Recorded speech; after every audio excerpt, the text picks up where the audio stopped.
our speaker today, all the way from the internet, is Christine Burrough. She is the author of the Digital Foundations, the co-author of the Digital Foundations, the book we use for electronic imaging, and a really great book called Networks that just came out. And she's going to talk to us about her work today. So everybody, please welcome. Okay, so let's see, I think if I do that. So are you seeing the title slide? We sure are. Excellent, perfect. So thank you so much for having me. It's sort of funny to be there via the internet, and I know that it's even more funny that I'm kind of just this distant voice with this PowerPoint in front of me going on, but hopefully this will kind of start to make some sense. Now, let's see, I haven't, yay, all right, it's working. I'm just going to share some work with you. And for me, it makes the most sense to kind of go chronologically. Although now, looking back over the last maybe 10 years or so of work, I'm starting to see some themes that perhaps will change how I do this in the next few years. But we'll go chronologically today. I'm not quite ready yet to change everything. So I have a Bachelor of Fine Art in Photography, and I was most inspired by Jerry Uelsmann and Hannah Hawk and the collage artists of the 20s and the surrealists. And I actually started by doing some of that type of collage in the darkroom on multiple enlargers.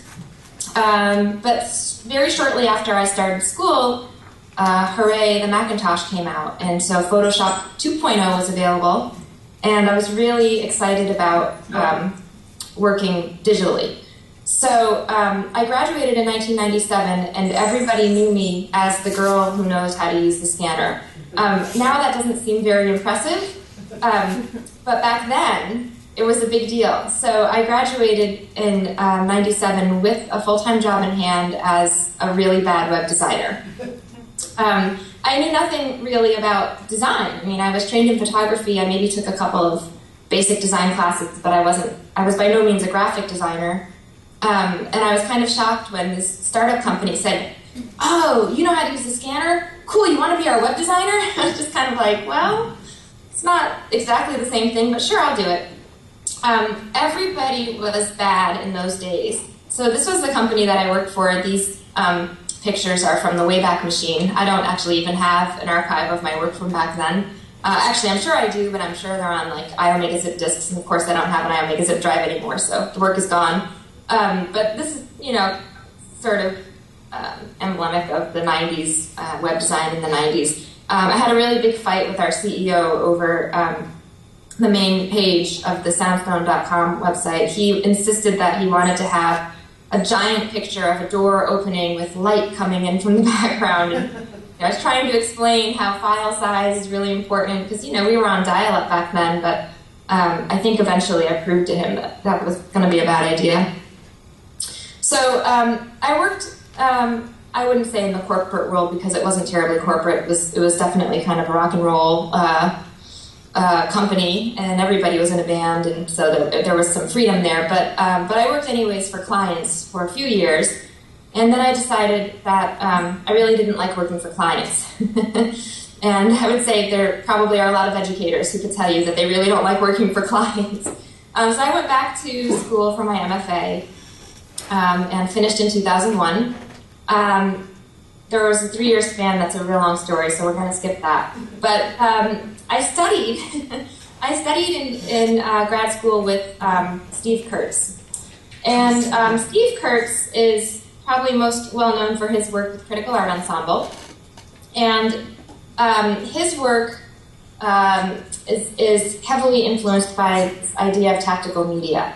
So this first project, delocator.net, I would say very much is akin to some of that tactical media sort of theory, although I would probably tell you that I most likely didn't really know it at the time.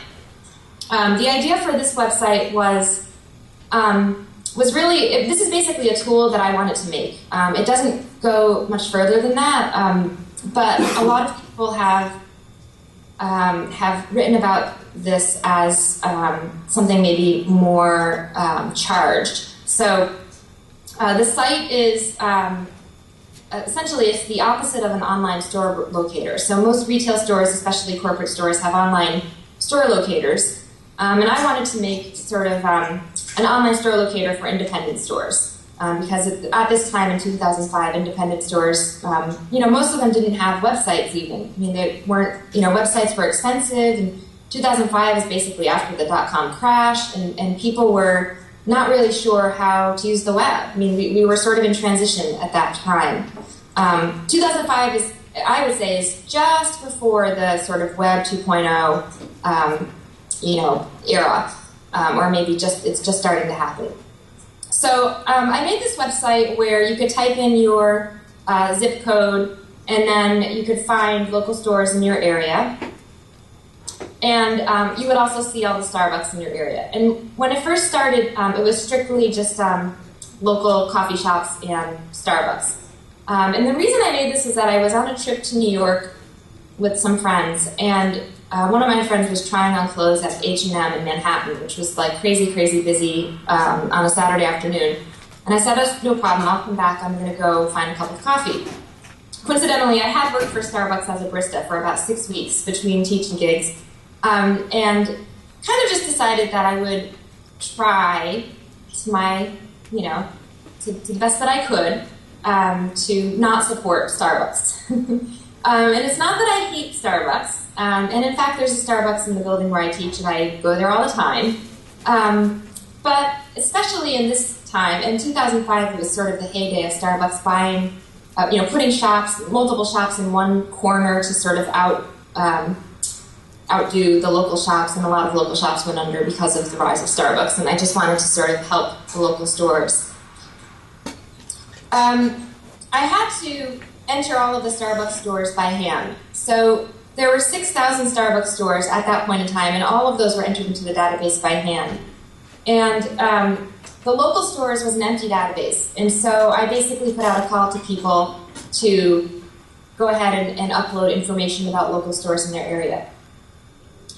And this is all well and good, and I didn't really know how big the database would get, or if it would even move past, Long Beach, California, which is where I'm located now. And in 2006, I started my tenure-track job at Cal State Fullerton, and I started to realize that I was going to have to build a portfolio that demonstrated some kind of success, which is a funny word in the art world. Success is usually not exactly what we're aiming for. But I joined the communications department, and there's a little bit of sort of interest in quantitative research, or at least quantitative analysis. So I tried to think about how I could show that this was successful. So one thing is, of course, it was reviewed. What happened is the site went into the blogosphere, and then it became a meme. So it started on Stay Free magazine, and then Boing Boing, and then Lifehacker, and then Julian Dibble picked it up for the Village Voice, and then the New York Times picked it up, and then it just went all over the place. So that was one way that I thought I could try to show success. Another way is by looking, on the back end of the site in the control panel at how many pages were requested. I don't even know. I mean, I sort of vaguely know what this is all about, but not really. I also think it's really funny information design because here it says like each dash is 1,500 requests, but they're not broken up into dashes. So I think that's kind of a funny thing. I don't know. So, but I included this to sort of show that there's some kind of success. What I think is more important is that when the site launched, all of the information was entered by hand, all of the Starbucks stores, and then a few of the independent stores, which was basically just me and a few of the friends who were willing to contribute by hand. And then after the site hit all of the media, people from all over the place were entering stores. So by now, over 4,000 unique independently owned cafes were created, information for those were created by web users. And I've added a couple of additional businesses so that we could delocate, put that in quotes, I guess, other types of stores. There were a couple of other, I'm going to let these slides about tactical media scroll in the background while I talk. There were a couple of other countries that were interested in having a delocator. So I put the code for the project up on the site. And I should also say that I am definitely not a programmer. I can do HTML and CSS, and I'm really happy doing that. And I am, for sure, more of a designer today than I was back in 1999. Along the way, I've been asked to teach graphic design, so I've had to sort of teach myself, and I've learned a lot about typography and design, so that's been certainly very, very helpful with some of these web projects. What I think is sort of interesting about the site is that a couple of people did download the code and then created their own versions of the delocator. So at one point in time, there was a Canadian delocator and there was also a UK delocator. I think over the years, both of those have gone away. I think the people that had launched them sort of got tired of maintaining them. I can really understand why. I mean, even today, I still get emails like almost every 2 or 3 weeks, I would say, about the delocator project, where people email me as if I'm a company and ask for things, and maybe don't totally realize that this is just one person's project. I was able to get a programmer to donate some time and make the database for me. I don't do, that kind of work, so if there's anyone that asks for some kind of change to the database, I really can't do that. So it's time consuming to work on projects like these. Because they never die unless you decide that you're going to let them die, but they, it kind of still has a life. So a lot of people that were writing stories about the project, and again, 2005 was a real different climate than 2011. We certainly didn't go through that housing bubble economic crash quite yet. Starbucks was going strong, and it was a kind of a time where people started to have really kind of polar opinions about Starbucks. You either loved Starbucks or you hated Starbucks. And I guess I sort of was aware of that, but maybe not to the extent that that really was true for so many people. So a lot of people started writing about the site as like the anti-Starbucks website. Which again, I really kind of didn't mean it to be the anti-Starbucks website. I kind of meant it to be the everything. You could find a Starbucks location, you could find a local cafe, you can make that choice. I wanted to allude to how many Starbucks there were in comparison to the locals and maybe nudge people into a choice. But I certainly wasn't the anti-Starbucks. And I started thinking about the site as not just sort of a work of tactical media, where this website takes on the look and feel of a corporate website in order to subvert the corporate dominance in this game of online store locators. But I also started to think about it as an act of culture jamming, where, in all honesty, my opinion is that culture jamming and tactical media are quite similar. And so I started thinking about culture jamming, and I started thinking about the project maybe a little bit more serious. I don't know if seriously isn't the right word, but maybe more theoretically long after it launched. So it launched in 2005, and it wasn't until about 2007 that I wrote an article that maybe looks a little more deeply into what was going on kind of in that project. And I realized that a lot of times when you're sort of opposing the dominant regime, what can happen is that your opposition can eventually become dominant, which is sort of an interesting kind of thing that happens. And I would say that there are, now sites like Etsy and Lifehacker that, really embrace this idea of do-it-yourself culture and supporting local, local economies.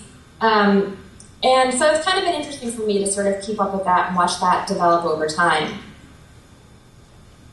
So the next kind of logical idea that I had was to make a project where you would support even more locally owned businesses. So I wanted to make a project where you could set up, and this is like a really hard thing to look at, I think, but you could basically set up some kind of website or some kind of database where you could find out if like your neighbors were selling the artisanal products like soaps or whatever they could have, haircuts, I don't know, whatever, dog walking. And when I started working on this, I found a friend in the computer science and engineering program at Cal State Fullerton named Michael Chaffee. And I sort of proposed to him, like, hey, would you like to work on this project with me? I really need a programmer to make it happen, but I've got this idea. And he was interested, and he sort of added the extra idea of using Facebook, which I thought was brilliant. I hadn't even thought of that. So we together were going to make a Facebook app called Your Neighbor's Biz, where you could see, we at first wanted to do not just your friends, but also friends of friends who had products to sell, and you could sort of negotiate with them how much you would pay for whatever it is that they were selling. So he gave this project to one of his thesis students, and there was like a few weeks where I think maybe it worked, also he tied in Etsy. I mean, it was really cool. It was like super robust, and for a little while you could get onto Facebook and you could see your friends, and you could see your friends who had also Etsy accounts, and you could see friends of friends who had Etsy accounts, and you could, see these super kind of local, products made by friends that you might be able to purchase. But it fell apart. I don't know what happened. Something on the back end broke, and then of course the thesis student moved on to real life, and didn't have time to maintain the project. So this is a recurring theme in the practice of net art. Is when you start a project, if you don't have all the skills and you need to collaborate, it can be very challenging to find someone to collaborate with who also is going to be interested in maintaining that site, because technology changes so quickly. Something that works, especially Facebook. Facebook changes it's amazing how quickly things change on Facebook. But they're always updating their code, and so if you have made something to work within that platform, you really have to be on top of maintaining it. So it's a little bit of a downside that I didn't quite predict at the time. So in 2008, I was at a conference, and a friend of mine had asked me if I had heard of Mechanical Turk. And I hadn't, which I sort of feel a little bit sail between my legs about, because I don't know how I missed it, because it started, I think, back in 2006, but somehow I missed it, and this friend of mine told me about it in 2008, in June. And when I heard about it, I thought, wow, that would be just such a great sort of tool to usurp for some kind of project. So the Mechanical Turk is named after the original Mechanical Turk by Wolfgang von Kempelen, which was an artificial intelligence. The idea of it was that artificial intelligence exists, and I'm going to prove it to you by having you play against my robotic chess player. And so a little bit of kind of racist overthinks here with the Turkish stereotyping, but nonetheless, all kinds of people played with the artificially intelligent robotic chess player, including Napoleon Bonaparte and Ben Franklin. And the chess player always won. And so people thought, my goodness, it's here. Artificial intelligence, we have it. But in the end, it was a hoax. It wasn't a robotic chess player. It was sort of just a mechanical gadget that was being controlled by an actual human, the world's best chess player at the time, who was inside the box and dictating every move. So much like the original concept of artificial intelligence, which was a hoax, Amazon.com came up with Mechanical Turk website, kind of based on the same idea, where you can pay real people to do things that you wish machines would do. So there's a lot of tasks that you would be really nice to have your computer do for you, but just because of the nature of those tasks, it's sort of hard to program that, and it's easier to sort of get someone else to do it for you. Hence the arrival of crowdsourcing. So this is a quite popular topic now, but I would say the foundations for this idea started with sites like the Mechanical Turk. And Jeff Howe writes about crowdsourcing in a 2006 Wired magazine article. that the idea of crowdsourcing is much like outsourcing, but you're using the internet rather than using the phone, I guess. So on Amazon.com's website, you have jobs. They're really jobs. Amazon calls them hits, which is sort of a tongue-in-cheek, I don't know, it's sort of funny. Human intelligent tasks, right, are trigger language for jobs. And you can see, the types of jobs that are posted, like, verify that certain details of a product are correct, or evaluate search results, or label images of structures. These are things that are very easy for humans to do, but would require, a level of artificial intelligence that is just so highly detailed that it wouldn't be worth, spending the time to make that.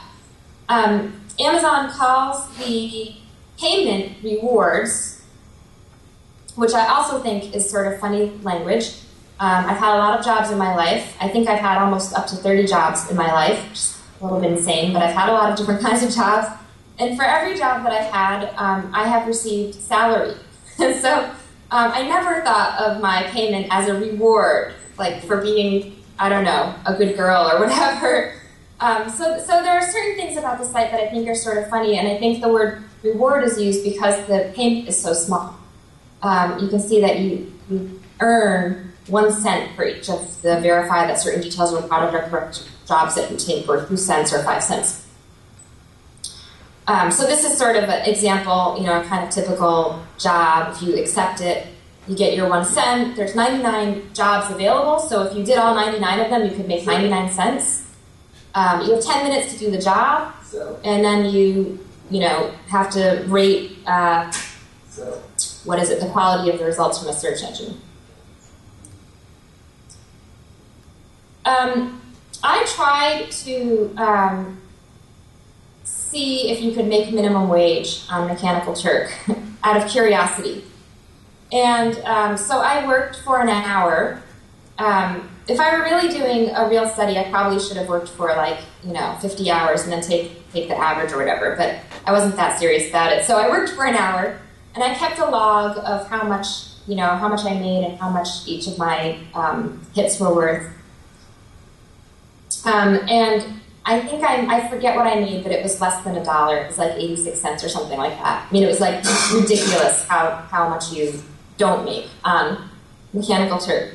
Having said that, if you have an Amazon account and you want to make a little extra money, I show this to my students, and a lot of them are really excited about getting on Mechanical Turk right away. It's like, I'm trying to tell you that you're really not going to make money on it. So I had this sort of thought about hiring the Turkers to make art. And in looking back on this next project, certainly the sort of era of conceptual art is crucial to kind of the understanding of where I was coming from. So I want to show you a couple of pieces that I think are relevant. This is one of my favorite pieces by Stanley Brune, This Way Brune, where this artist in the early 60s would ask strangers how to get from here to there while walking in the city. Like, you're walking in downtown, wherever, and you approach a stranger and say, could you tell me how to get from here to the library? And then he would ask that stranger to draw him a map. And he collected all of those maps. And then his exhibit was simply a showcasing of all of the maps that people drew for him. And I just think it's such a simple idea, and the results are sort of fascinating because, they're maps drawn by a collection of strangers in the city. They're, for the most part, unlabeled. They just become these sort of abstract line drawings. But they're sort of all, based on his premise of this one activity where you go up to somebody and ask them to draw you a map. Sort of in line with that, the Mechanical Olympics is a project where I essentially feed directions to the Mechanical Turk workers and then collect what they make in response to those directions. And the twist is that it happens during the Olympic Games. And what I'm asking them for is a video of themselves performing an Olympic event. And I give them really specific I give them some specific details. I mean, really, my work in the last 15 years as an educator came into play in writing the task. The directions had to be pretty clear. And so this is what the HIT, the HIT was create and post YouTube video, which actually sounds really similar to what some of the other HITs would look like. So I didn't want them to think I was a total weirdo, And then, the keywords were, Olympics, performance creative, YouTube. And the range was $3 to $3.50. Then I got closer to the Olympics and was really desperate for some videos. On Mechanical Turk, $3 is actually a pretty high price. $3 doesn't sound like a lot of money, but compared to 1 cent or 5 cents, it's not bad. So the directions went something like this. Create a video of someone performing the role of, and then I would specifically ask for men or women because I was basically curating a version of the Olympic Games. And so I wanted to sort of even out how many men and how many women. And I would ask them to, they didn't have to be a man or woman, they could just perform as a man or a woman, right? And then I would assign them a country and I would assign them an event. The video had to be between 25 and 60 seconds. There was kind of signage that I asked them to wear. I asked them to put in a certain number on the signage, and then they post it to YouTube and send me their link.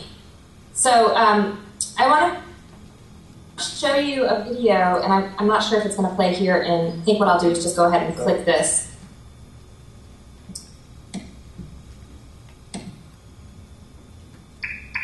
Can you hear that?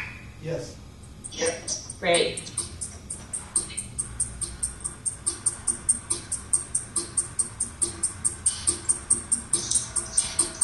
This was one of the first videos I got, and I was so delighted that that her idea of swimming in water was using a spray bottle. People posted the signs, the little tag of their name and number all over the place. This is a guy that's performing as a woman, and so he went, the distance.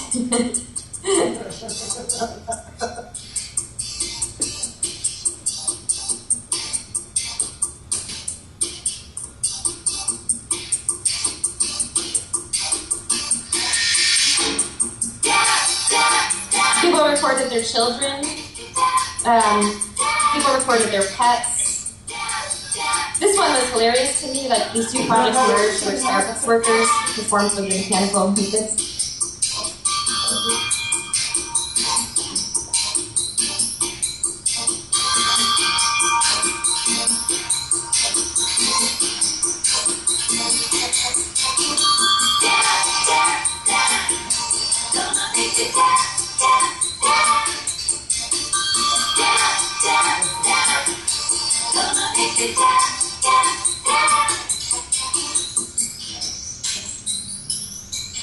So this is like a diving competition. So that first one was diving off of like a slide, I guess.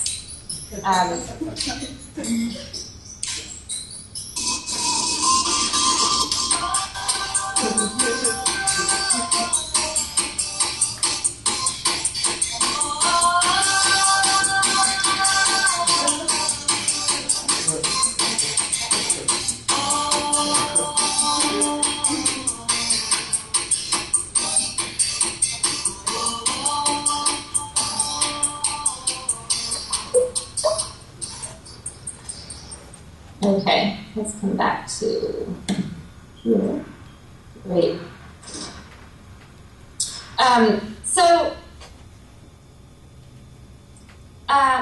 On the blog that I ran, people could vote on, which video is their favorite video, basically. And there wasn't. What's sort of interesting is there wasn't a whole lot of voting on the blog. Like, you can see, this was one where like only 69 people voted.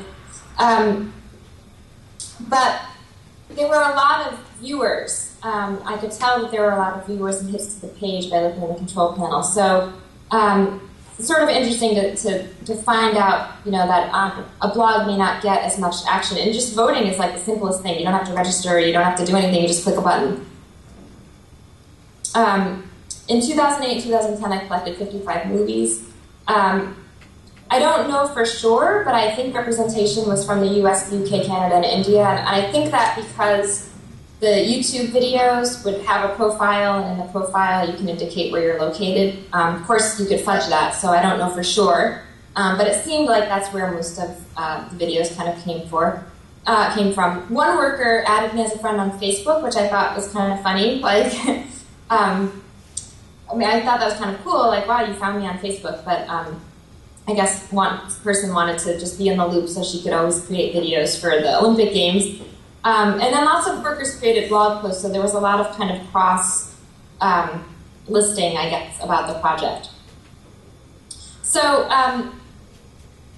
at one point, I got this Google alert, one day during the Olympics in 2008, that someone had posted to Yahoo Answers about Mechanical Olympics. And so I followed the Google alert link, and I found this question. Someone had wrote on Yahoo Answers, like, I'm not sure what's going on YouTube.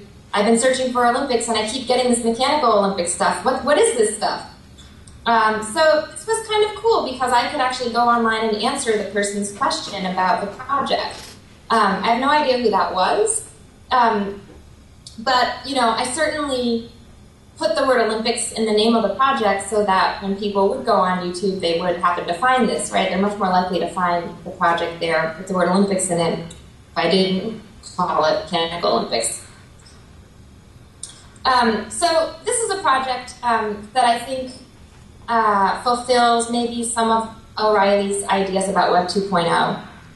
Mechanical Turk in and of itself harnesses collective intelligence. The project wouldn't exist if the users didn't make contributions. And the videos are remixable. In the 2010 version of the games, I started to see people remix videos from 2008 in order to respond to 2010 Winter Olympics, which is kind of interesting. I wanted to kind of add this idea of when you have users and participants in a project like this, you end up getting more participation by simply having users that are adding content. And because the users were from all over the place, you didn't know who was going to write a blog or who was going to be part of what virtual community, or how your project was going to sort of get circulated. But by having 55 random Mechanical Turk workers, the project becomes it has sort of a life of its own. So again, I have to ask myself the question of whether or not this was successful. There were lots of hits and lots of unique visits, but there weren't very many votes on the blog. I applied for a Webby Award and was delighted to be an honoree, but it was in the weird category, which I think is okay. Marissa Olson wrote a really nice review on Rhizome. And I went to a conference called AIGA in Belfast. This was in 2009. And I just happened to go to this roundtable discussion about participatory projects.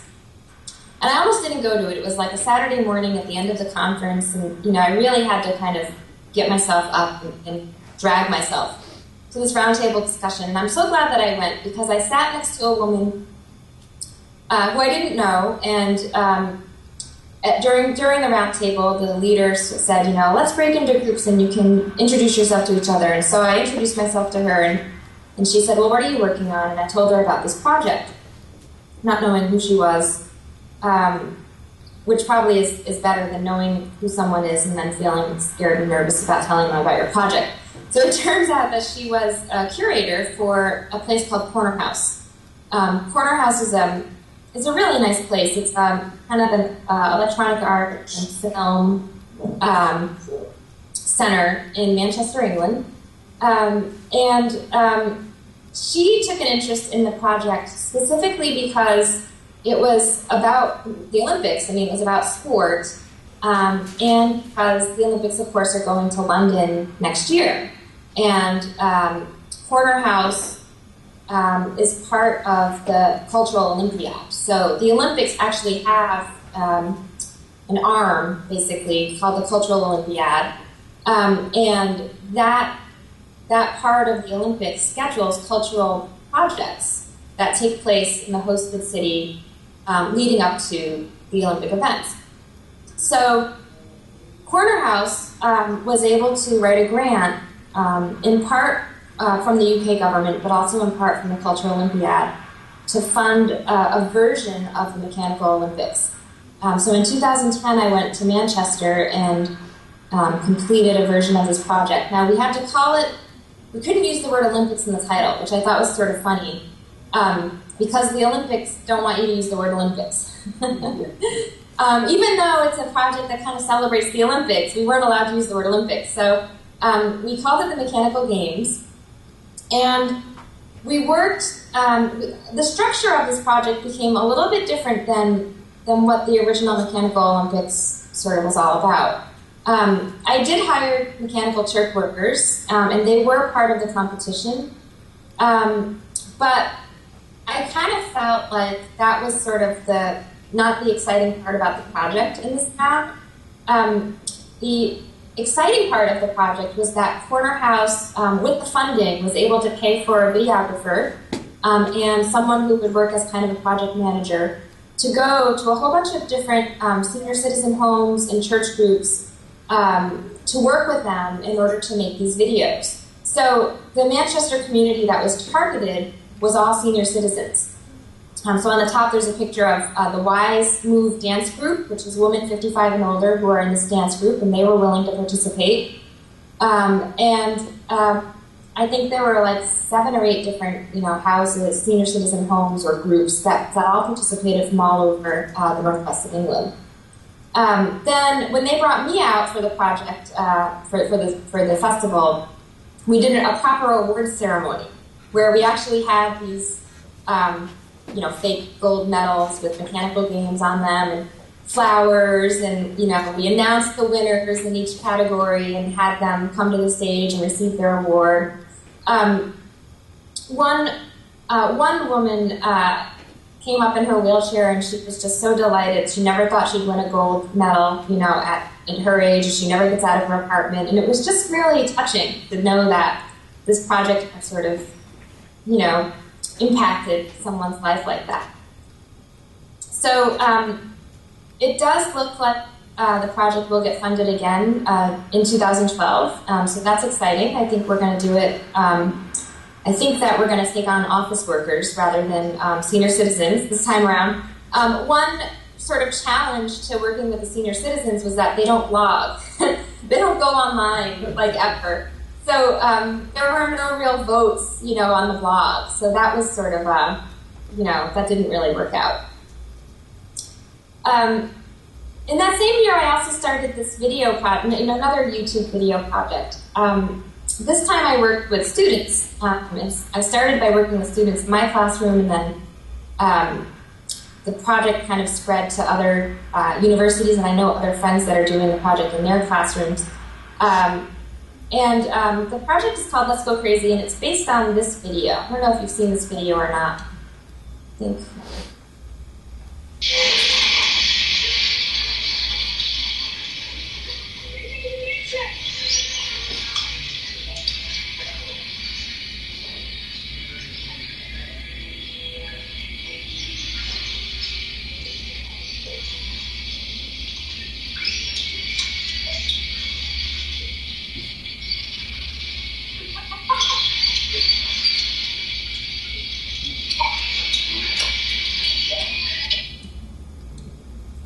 So that is not a very exciting video. It's a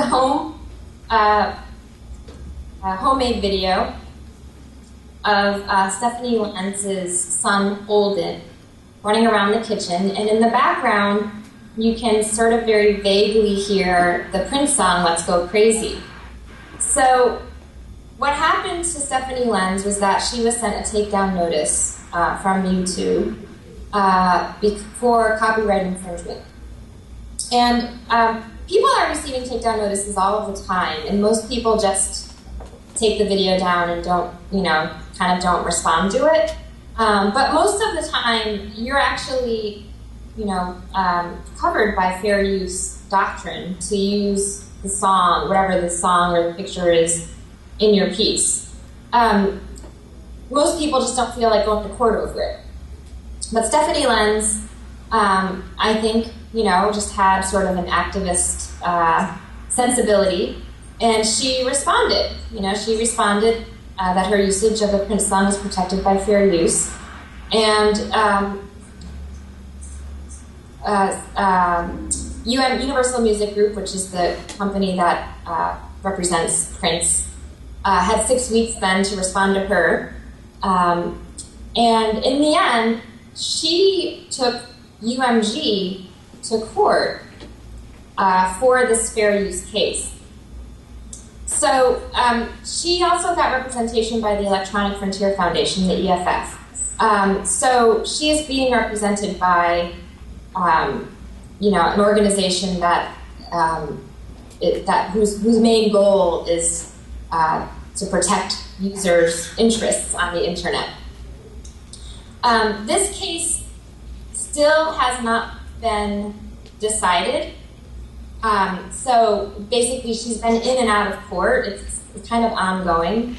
But there was one thing. There was a 2008 decision in a California court that that UMG had to, first of all, that Stephanie was in the right, and that UMG and other groups and companies like them need to consider fair use before sending out these takedown notices. Now, that was not a final decision. That was something that the court had said in response to Universal Music Group wanting to sort of get rid of the trial.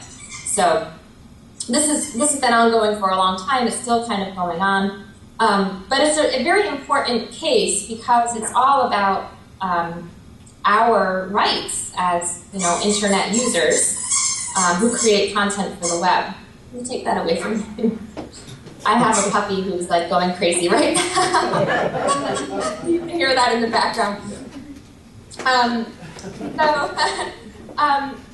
So again, I thought this is a great sort of place for, making a project, but also in solidarity with Stephanie Lenz, because Prince and Universal Music Group, they know they're in the wrong for this. The court is definitely going to side with Lenz when this ever does finish. I started doing this project where students create a remix of her original video in order to kind of basically repeat that Prince song over and over and over again on the web. And specifically, students need to make their remix or their mashup or their commentary. It needs to be also the same 29 seconds. And most importantly, it needs to be posted as a response to the original work.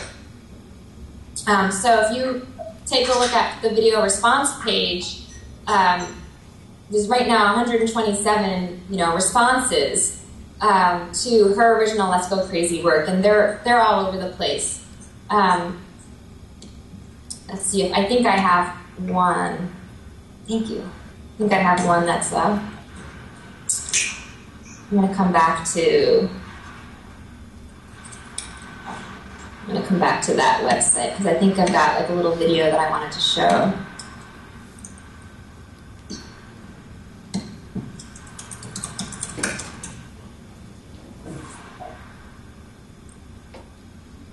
Here we go.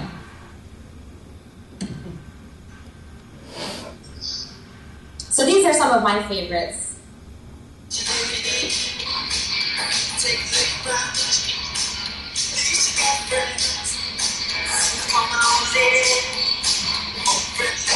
What do you think of the music?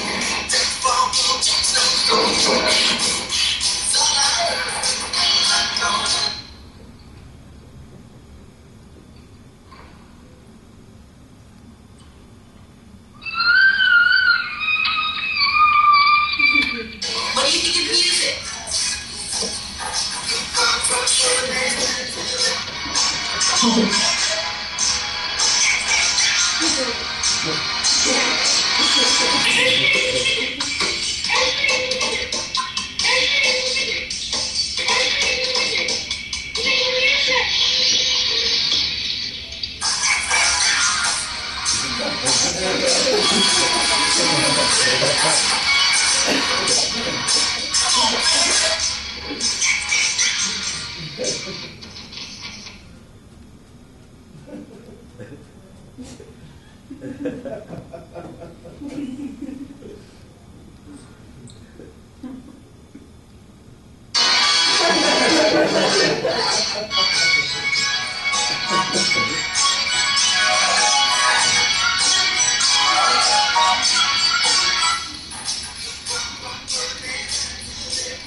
Oh, you two. Always eccentric talents. Next video. Who is this?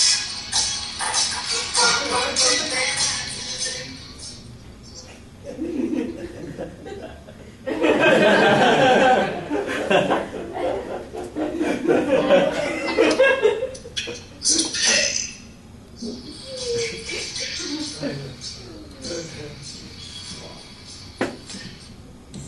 Okay.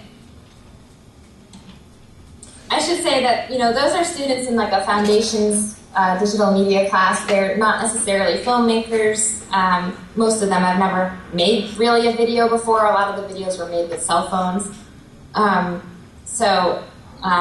You know, I really wanted them to be thinking about the concept more than anything else. I wasn't terribly concerned with how it looked or the resolution or any of that kind of stuff.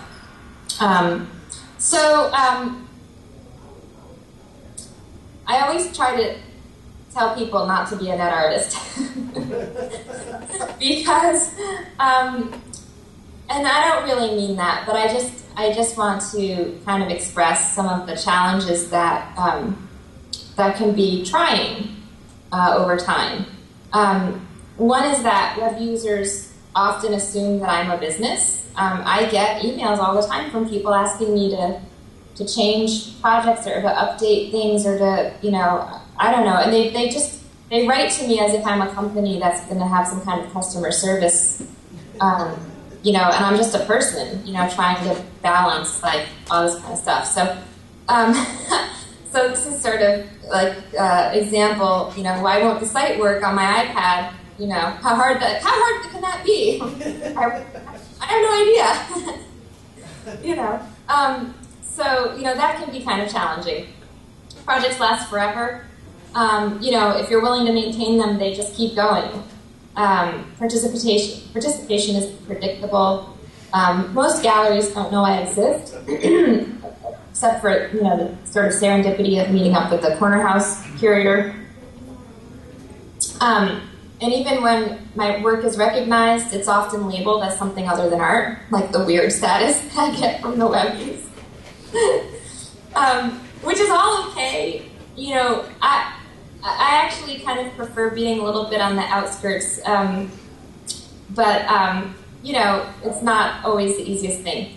I want to show you, talk a little bit about the books, but I also want to show you the project that I am working on for the Terminal Award. So I'll talk about the books and then I'll get into the web browser for that. You know about the Foundations book. It sounds like you're using it. Hooray! I hope that that's going well for you. Michael and I initially wanted to write the book on a wiki, and we actually did a lot of our kind of first draft on the wiki, which was really you know, it's had pluses and minuses. On the plus side, you know, I could always see what his ideas were, and we could respond to each other very quickly. On the minus side, when it was time to turn in the manuscript, in a Word file, you know, set up in a very particular way, and so then we had to go and copy and paste and get rid of any of the code that might have been there, and it was sort of a big pain in the butt. So I probably would not write a textbook on a wiki again after having that experience. We did publish it with a Creative Commons license, and that allows us to keep the book on the wiki available for readers. And it's very easy to use a Creative Commons license. Creative Commons is sort of an alternative to the traditional copyright license. It allows you to make some choices about how your work is used and shared. So it kind of frees your work a little bit from the sort of traditional notions of copyright. These days, so many people, especially in the textbook industry, buy used books. As soon as there's enough books in circulation, students, purchase used books. And I purchase used. We all do it. The idea of selling books to make any kind of money, especially in the sort of textbook industry, is a little bit, I can't imagine having that actually happen. I think that's not really a valid point. So as far as that goes, letting the work be free to read or see on the, or at least reference on the internet, I think is totally fine. When I worked with Routledge on the Networks project, Routledge is a bit of a more traditional press, and so I couldn't convince them. And also, I wasn't sure I really wanted to convince them to go with Creative Commons copyright. So I was interested in making a more sort of traditional scholarly book. I wasn't interested in sort of being an activist, I guess, in the copyright realm. With this book, I was more interested in the content of the book. However, with that in mind, the two people that wrote in the open license area did want to have their work copyrighted in a different way, and so that was a big to-do. This Networks project basically came from the idea that there's a lot of books that sort of show projects, and all forms of art, not just net art, but whatever, every genre of art. There's a lot of books you can find that basically catalog artworks, and you'll see like a picture of a project, and then you might get depending on the book, you might get a whole chapter about that project, or you might get like a page about that project, and then there's the next page with the next picture of the next project and a synopsis of the project. And these types of books are usually written by art historians. And I think these types of books are important and valid and great resources. But I was interested in creating a book where artists themselves could explain the project. I feel like I would like to hear from the artist. I don't really do a whole lot of work with galleries. Instead, I do a lot of festivals. I go to a lot of conferences and I go to a lot of festivals, and I showcase my work in those arenas. And most of the time when I do that, I'm talking about the work. I'm showing it and talking about it like I'm doing today. And I really enjoy seeing other artists show their work and talk about it, maybe even more than just, experiencing a work. Like, I just really enjoy hearing the story or the narrative of a project, and I like hearing the artist's voice, and the way that they talk about the work, I think is just as interesting as looking at the work. So I wanted to create a book and a sort of edited anthology where I would ask these people to basically write about their work. The other thing that I wanted to do in this book is order it in such a way that from more or less from start to finish, it would start with some really, I don't want to say basic, but some projects that didn't rely on too much kind of code or technology that was hard. I kind of kept in mind my students as readers.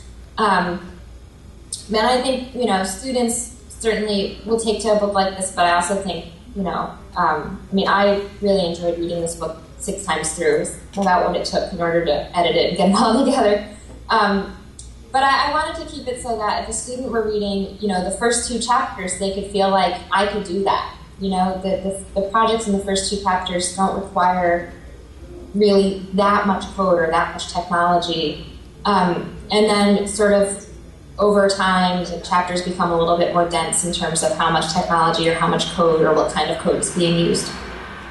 So that's sort of the idea on that. And then I have basically 10 sections, and each section has 2 chapters. And so there's someone who introduces each section. Those are the introductions by people.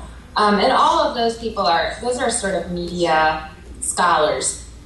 And so I also kind of liked having this collage almost of the media scholars who write the introductions and use the big fancy words and have all the footnotes, and then, the artists who write about their project, and a little bit more of a personal narrative.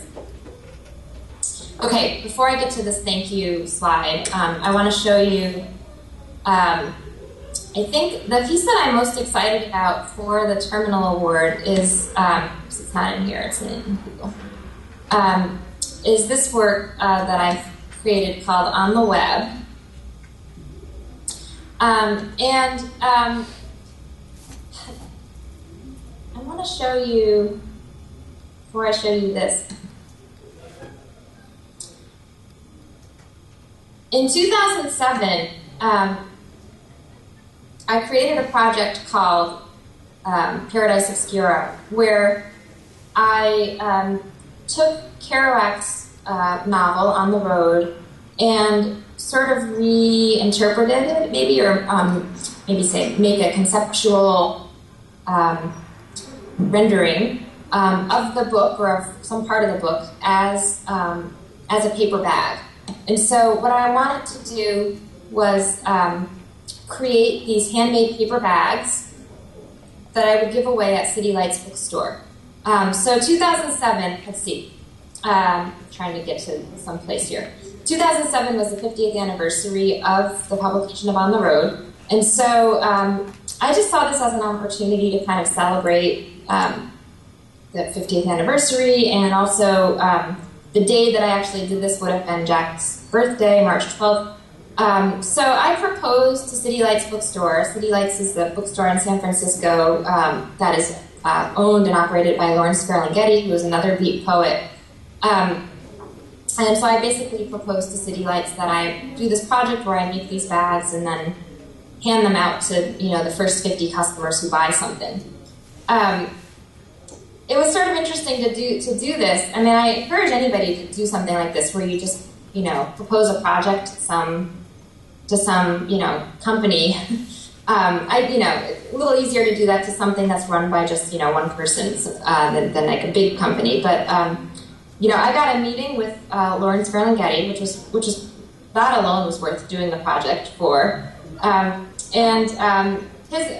funny thing was his only concern was how much will this cost him? And I said, it's free for you. It's just paper. I'll buy the paper. I don't care. So I took a class in letterpress printing because I had always sort of been interested in doing that. And so I thought this would be a great opportunity to work with letterpress and to create these bags.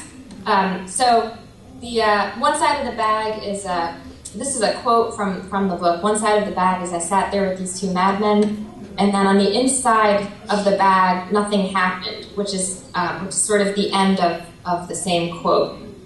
So the idea is that people, walking around in the city would have these bags that say, I sat there with these 2 madmen. And I can just imagine people on the BART, which is their public transportation, sitting next to a couple of men with this, I sat there with these 2 madmen kind of slogan. So that was like the first time that I kind of worked with On the Road as maybe muse for some kind of art project. This time around, I wanted to I wanted to think about it again, but I had this idea of working with these texts in the browser. So what I did was, I also was sort of thinking about, the idea of, this is not really a remix, but there's something about it that feels sort of remix-y to me. So my idea was that I would read the book, and everywhere where the word road showed up, I would cross it out and put the word web.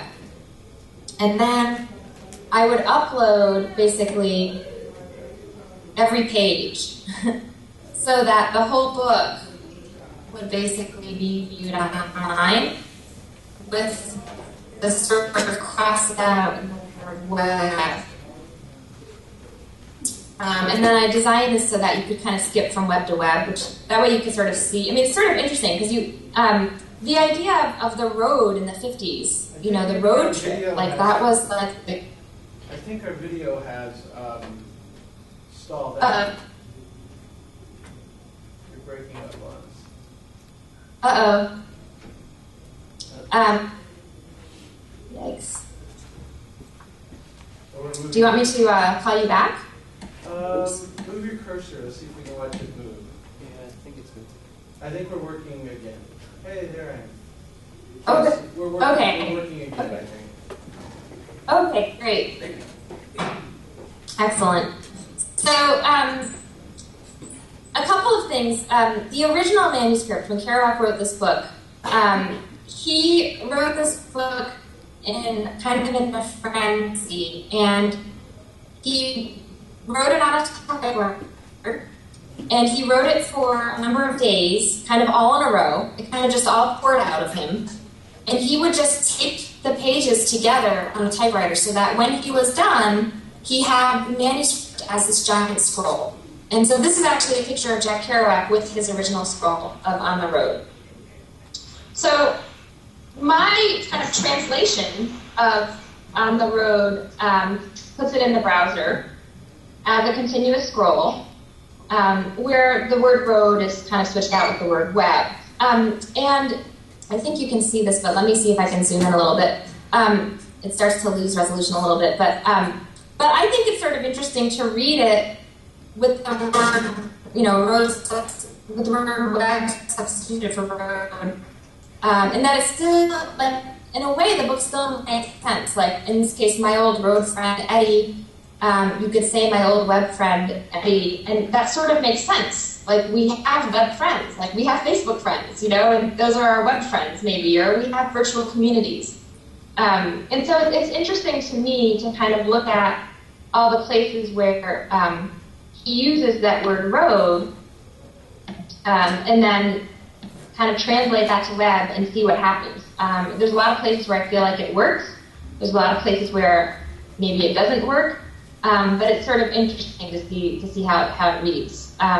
Where's this one is? With a bunch of hobos and their talk made me want to get back on that web, you know, or that road, that web. So that was the idea for this project, was to sort of recreate the scroll, put it on the web, and see if it works. See if you swap out the word road for web, like how that translates. There's also some interesting code that's happening in the background to keep this little tape marks there between each page. And I'm not going to kind of get into that, but each of the pages. We're freezing up again. Maybe we should hang up and try to call back. It doesn't like me being... Okay. All right. Got it.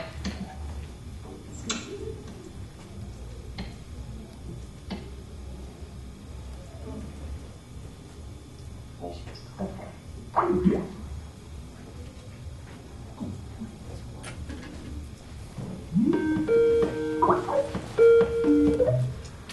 Hello. Okay. Hello. Still in my scarf and hat.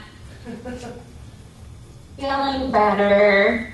In So, California, right? So that's pretty much it. California, it's like 70 degrees outside, and I'm shaking with a chill. Okay. It's ridiculous, but hopefully this will go away. So, this is probably a good time for questions. Do you want to do that? Sure. Does anyone have any questions?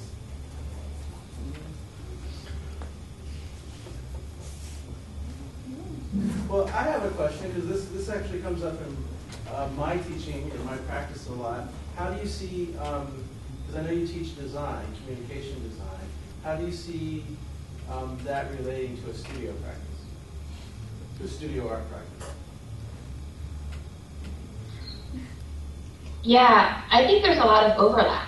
And I teach, I teach communication students who are not artists by any, they don't intend to be artists.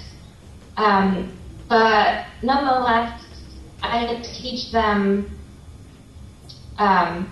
from the sort of historical reference of art because I think they both inform each other.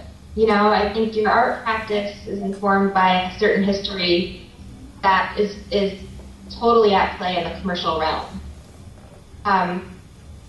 There was a commercial last winter, like right around the holiday season. I think it was singular, I'm not sure. I think it was singular.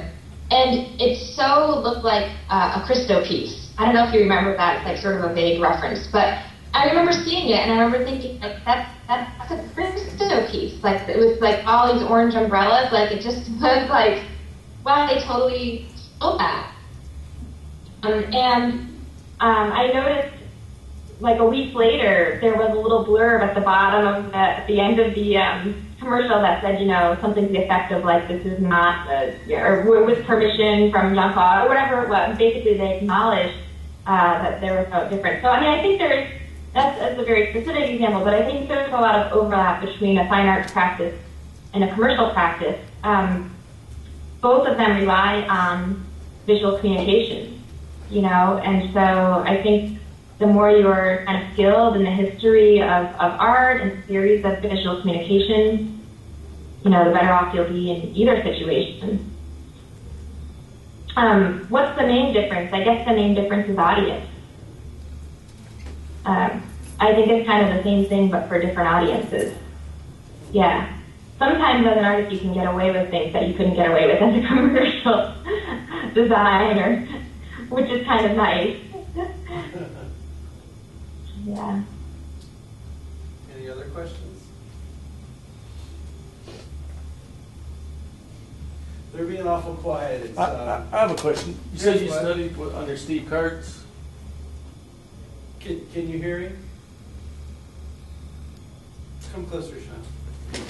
Yeah, Steve Kurtz, something about Steve Kurtz. Oh yeah, you said you studied under Steve Kurtz. Is that correct? Yeah, I think we're having some lag. Yeah.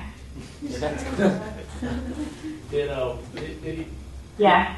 He influenced your work quite a bit, or I noticed you had a little bit of kind of cultural critique in some of your stuff, and I'm just curious how much influence he had on some of your work. Yeah, I think he, one of my main kind of influences. Grad school is a place where a lot of kind of theoretical stuff happens. He's a very approachable person. And so he makes kind of learning and understanding the theory fun, and that's really helpful. I think so it's easy to sort of be persuaded by someone so charismatic and way. But I do think he very much inspired a lot of my work. One of the differences probably between his work with Critical Art Ensemble and my own work is that I perhaps am a little more interested in play, and Critical Art Ensemble is often very serious. So I tend towards the absurd, and they tend towards really important issues. So it's sort of interesting. It's sort of interesting to see these sort of offshoots. I just was at a conference where I met another artist who is now working with Steve Kurtz at SUNY Buffalo. Her name is Stephanie Rothenberg, and her work also has these sort of strands of tactical media and critical, and critique of media, popular media. So his influence is pretty wise. If you've ever had a chance to see him speak, he's really a top-notch speaker. I mean, he could do vaudeville if he wanted to. He's really great. Well, thank you. I think we're starting to lose our connection a lot, so we may have to. No problem. Yeah, sorry. Well, thank you very much. That's all right. I'm glad it lasted as long. Yeah. All right, we made it thanks. to the end. See you. All right, bye-bye.